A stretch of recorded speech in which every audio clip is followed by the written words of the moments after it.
В эфире новости, в студии Анастасия Кобызева. Здравствуйте. Вот главные темы. Когда начнется массовая вакцинация населения от коронавируса и какие жалобы у добровольцев, привитых российской вакциной?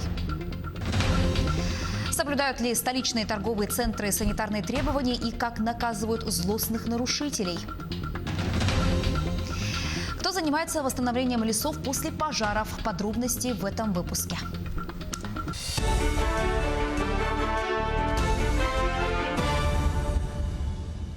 Вопросы развития газоснабжения Якутии обсудил глава республики Айсен Николаев с руководством компании «Газпром».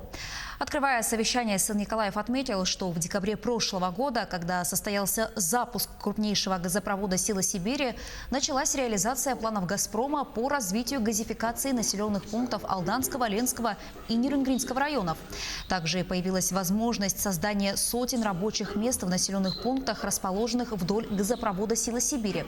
В ходе совместного заседания стороны рассмотрели проект программы развития газоснабжения и газификации республики на 2021-2025 годы.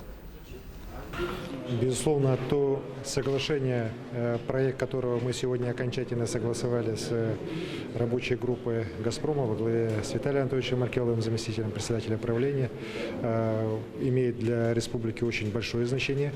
В ближайшие годы будет газифицирован, согласно нему, 21 населенные пункты республики в Ленском, Алекминском, Алданском, Нерюнгринском районах. Причем будут газифицированы такие крупные населенные пункты, как Алдан, Чульман, Алекминск и многие другие. Конечно же, это будет менять качество жизни людей, условия их проживания.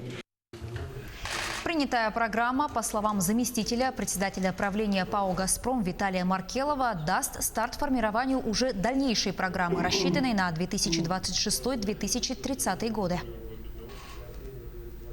Мы уделяем этому самое, будем говорить, значит, большое внимание. Вот, мы сегодня обсудили подготовку программы газификации на 2021-2025 год. Она, я хочу сказать, очень существенна по вложениям, значит, как со стороны «Газпрома», так и со стороны правительства Якутии, и даст нам на самом деле, так сказать, старт уже к дальнейшей программе, которая будет называться уже 2630. И мы должны к 30 году закончить газификацию Якутии в соответствии с поручением президента нашей страны. К другим темам, около 14% добровольцев, которые привились от коронавируса вакциной «Спутник Ви», испытывают слабость и мышечные боли. Об этом рассказал министр здравоохранения России Михаил Мурашко. Он отметил, что это прогнозируемые осложнения, которые исчезают в течение суток. Глава Минздрава добавил, что массовая вакцинация населения запланирована к началу зимы, когда производители наладят выпуск препарата в больших объемах. Также он добавил, что в первую очередь вакцинация новым препаратом от коронавирусной инфекции коснется медицинских работников, преподавателей, а также тех людей, которые имеют максимальную активность в контактах с населением. Мы планируем, что уже большие объемы производители начнут поставлять в конце ноября, в декабре. И мы можем спокойно говорить о безопасности этого препарата. Но любой лекарственный препарат, который выходит в широкое применение, должен получить в том числе более подробные, детальные данные о применении уже у большого количества пациентов с разными диагнозами. Между тем, еще 68 человек в Якутии заболели COVID-19. Это данные регионального оперштаба. В столице 35 новых случаев, в Мирнинском районе 10, в Амгинском 6, в Мигино-Кангаласском 5, в Верхневилюйском 4, в Намском районе 3 случая, в Алданском 2, в Горном, Татинском, Хангаласском районах по 1 случаю. Все ближайшие контакты заболевших выявлены и изолированы. За минувшие сутки от COVID-19 скончался 1 человек. За сутки лаборатории республики сделали свыше 3500 тестов на коронавирус. Необходимо обратить внимание, и сегодня я бы хотела акцентировать внимание, что круг контактных лиц выявляется органами Роспотребнадзора Республики Саха-Якутия на основании заявления самого заболевшего. В связи с этим необходимо очень четко понимать, что вы являетесь контактным лицом только тогда, когда вас указал сам заболевший. И, соответственно, именно с ними работают органы Роспотребнадзора и учреждения здравоохранения. Дополнительные выплаты медикам, которые работают с коронавирусными больными, осуществляются без задержек. Об этом сообщила вице-премьер республики Ольга Балабкина. По ее словам, вопросы возникают по выплатам на республиканском уровне. Ольга Балабкина отметила, что средства из регионального бюджета поступают по фактически выполненным работам, то есть после того, как поликлиники, больницы и обсерваторы сдают соответствующие объемы. Вице-премьер добавила, что в случае возникновения затруднений медработники могут обратиться в профсоюзы организаций. Столичные торговые центры и другие места массового скопления людей проверяют на соблюдение санитарных требований. Их несколько. Это обязательная дезинфекция помещения, наличие приборов обеззараживания воздуха. Также сотрудники должны носить маски и перчатки. Как отметили в региональном министерстве предпринимательства, представители бизнес-сектора стараются не нарушать предписания надзорных и контролирующих органов. Поэтому неукоснительно соблюдают все моменты. Сегодня в почти каждом торговом центре установлены дезинфекторы. А в отношении злостных нарушителей принимаются жесткие меры, вплоть до расторжения договора аренды с администрациями торговых центров.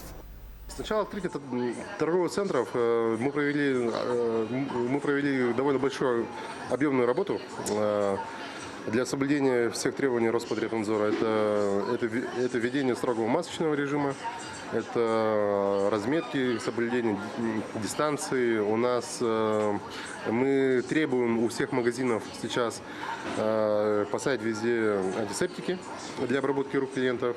У себя в магазине сделать разметку на кассовой зоне, ввести журнал учета здоровья, журнал учета уборки, дезинфицирующими средствами, ну и тому подобное. 14 лесных пожаров тушат в Якутии. Общая площадь, пройденная огнем, 861 гектар. В зоне обслуживания за минувшие сутки ликвидировали 2 пожара в горном районе, в зоне контроля 3. На тушение возгораний привлекались 379 человек и 82 единицы техники. На труднодоступных и удаленных землях лесного фонда действует 10 термоточек. Наблюдение за этими очагами осуществляется с использованием космических средств. Угрозы населению и объектам экономики нет. 6 населенных пунктов Хангаласского района может окутать дым от лесных пожаров из-за отсутствия осадков и учитывая западный, северо-западный ветер с усилением до 10 метров в секунду. Последствия лесных пожаров всегда имеют негативный характер, прежде всего для экологии. Как правило, восстановлением лесов после пожаров занимаются пользователи лесными богатствами. Сколько вырубил в промышленных целях, столько обязан восполнить. Места для высадки молодых насаждений определяет Министерство экологии. Тему продолжит Олеся Васева. Управляться с водяной помпой непросто, но это не профессиональные спасатели, работники бюджетных учреждений. Некоторые из них средства пожаротушения держат в руках впервые. После прохождения специализированного курса эти 50 человек составят мобилизационную группу. Теперь их будут привлекать к тушению лесных пожаров.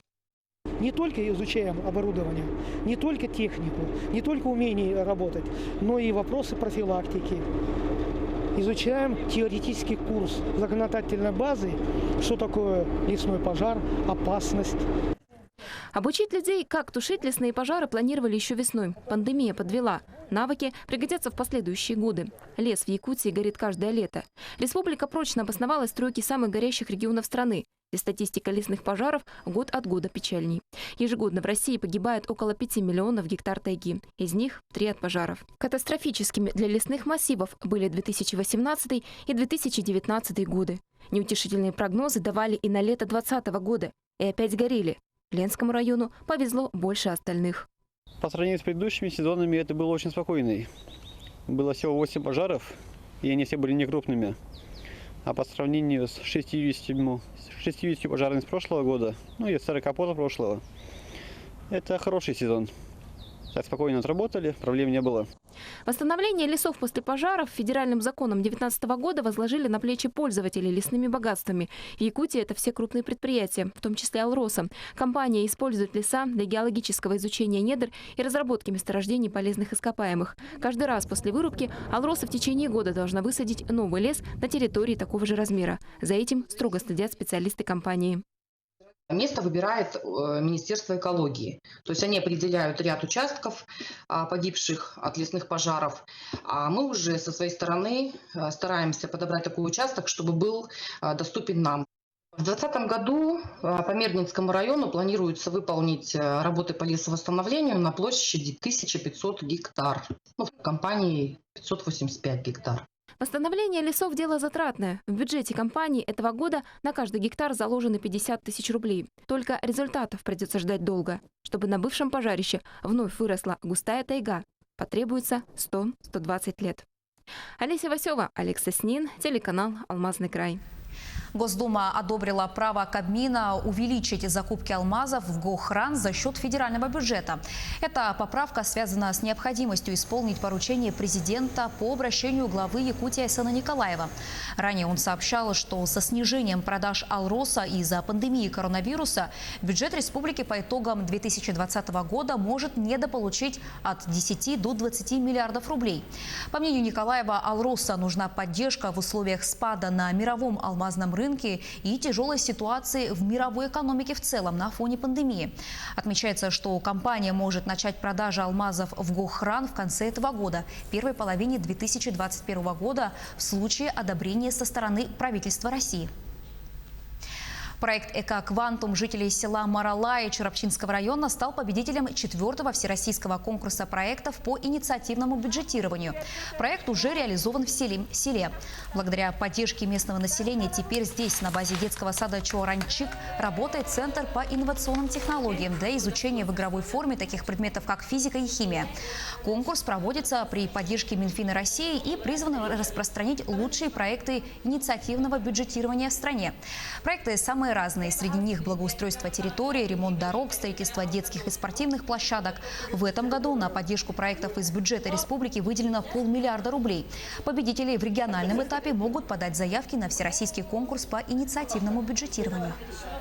Почему называется инициативное бюджетирование? То есть проект выбирается самим населением на собранием. Это принципиальная точка зрения, так, большинством голосов. Они вкладывают свои средства вкладывают местный бюджет и местное предпринимательское сообщество по реализации одного проекта. А государство в лице, допустим, Республики Саха-Якутия, субъекта федерации, выделяет дополнительную субсидию на реализацию данного проекта. И вот это понятие инициативного бюджетирования проводится всероссийский конкурс уже 4-й. Цель их – это выявить и распространить лучший опыт, лучшие проекты инициативного бюджетирования. На этом все.